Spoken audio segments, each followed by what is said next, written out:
Mummy जी, जरूरी तो नहीं कि दूसरी बहू आपको पोता दे देगी। तुमने मेरी फ़ोटो ऐसे क्यों क्लिक की? इसे अभी डिलीट करो।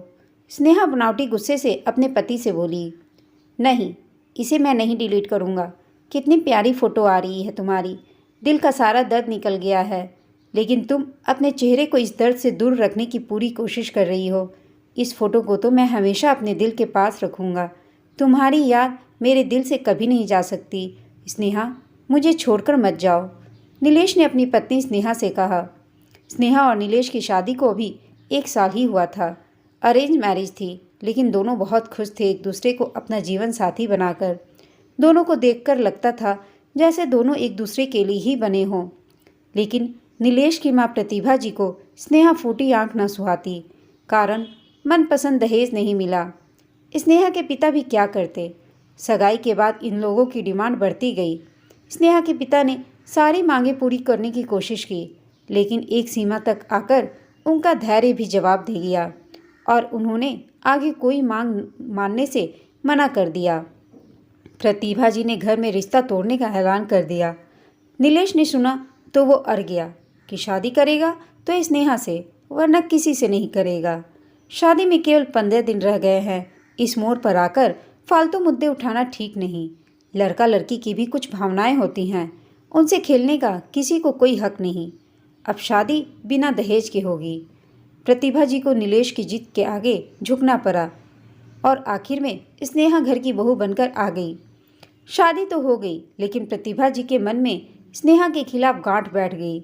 नीलेश के ऊपर स्नेहा की खूबसूरती चढ़कर बोल रही थी। हो भी क्यों ना, स्नेहा जितनी सुंदर थी उससे कहीं ज़्यादा उसका दिल खूबसूरत था। वो प्रतिभा जी से अपने रिश्ते सुधारने की पूरी कोशिश कर रही थी। इसी बीच एक दिन ऑफिस से लौटते समय स्नेहा का एक्सीडेंट हो गया, जिसका असर ये हुआ कि स्नेहा कभी माँ नहीं बन सकती थी। अब तो प्रतिभा जी ने घर में हंगामा खड़ा कर दिया। मेरे बेटे का अंश कैसे आएगा, उसका वंश कैसे चलेगा, मैं पोते का मुंह कभी नहीं देख पाऊंगी। रोज़ रोज़ कलेश करके घर में रोज़ तमाशा होता और इतना कलेश होने से दोनों के बीच तलाक की बात शुरू होने लगी घर में। एक दिन प्रतिभा जी ने नीलेश को अपनी कसम दे दी, तू इसको अभी इसके घर छोड़कर आएगा, वरना मेरा मुंह मरा हुआ मुंह देखेगा। स्नेहा बोली, नीलेश, घर में रोज़ रोज़ कलेश होना अच्छी बात नहीं। मम्मी जी ठीक कह रही हैं। मेरे साथ रहने से आप कभी पिता नहीं बन पाओगे। आप इस सुख से वंचित रह जाओगे। आप दूसरी शादी कर लो। हमारा साथ यहीं तक था। आप मम्मी जी की बात मान जाओ। नीलेश तलाक के लिए तैयार नहीं था। उसने बच्चा गोद लेने का प्रस्ताव रखा, लेकिन उसकी माँ प्रतिभा जी मानने को तैयार नहीं थी। आज जब प्रतिभा जी अपनी जिद पर ज़्यादा अड़ गईं, तो स्नेहा ने नीलेश को मना लिया कि वो उसे मायके छोड़ आए। स्नेहा ने सोचा था कि मायके जाकर कुछ समय बाद वो अपने तलाक की बात अपने मायके वालों से कर देगी। नीलेश स्नेहा को मायके छोड़ने जा रहा था। रास्ते में जाम लगा था।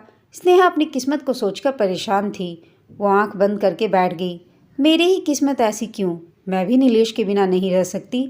सासू माँ, ऐसे कैसे 7 वचनों का रिश्ता पल भर में तोड़ा जा सकता है? लेकिन मैं क्या करूं, जब सासू माँ को पोता चाहिए और मैं माँ नहीं बन सकती। नीलेश ने उसी समय उसकी एक फ़ोटो क्लिक कर ली। मत जाओ स्नेहा, तुम्हारे बिना मैं अधूरा हूँ। मैं तुम्हारे बिना जी नहीं सकता। अगर तुम सोच रही हो कि तुम मुझे तलाक दे दोगी और मैं दूसरी शादी कर लूँगा, तो आज मैं कसम खाता हूँ, चाहे मैं मर जाऊँ, लेकिन दूसरी शादी कभी नहीं करूँगा। और इस जन्म तो क्या, मैं अगले जन्म में भी तुम्हारे अलावा किसी से शादी नहीं करूँगा। स्नेहा बोली, मैं भगवान से प्रार्थना करूँगी कि अगले जन्म में हम जरूर एक होंगे। तो तुम भी रुक जाओ, इस जन्म में तो साथ निभाओ मेरा। माँ को कहने दो, माँ जो कह रही है।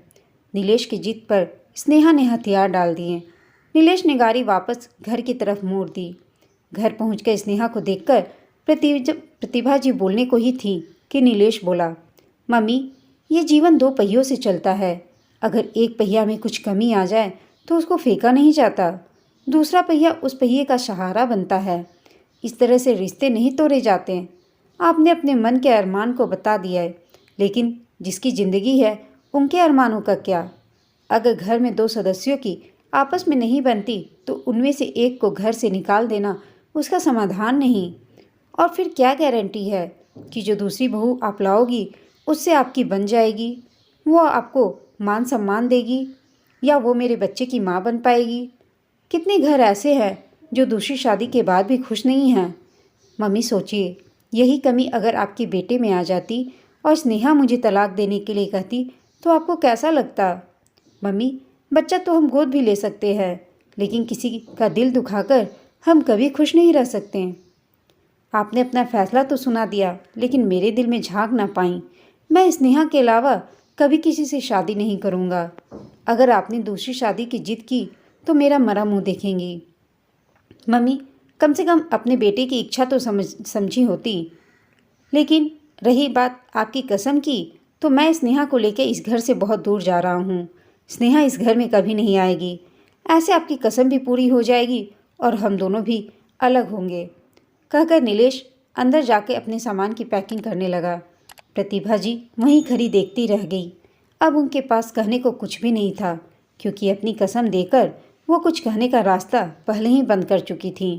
अब तो बस वो उन दोनों को जाते हुए देख रही थी।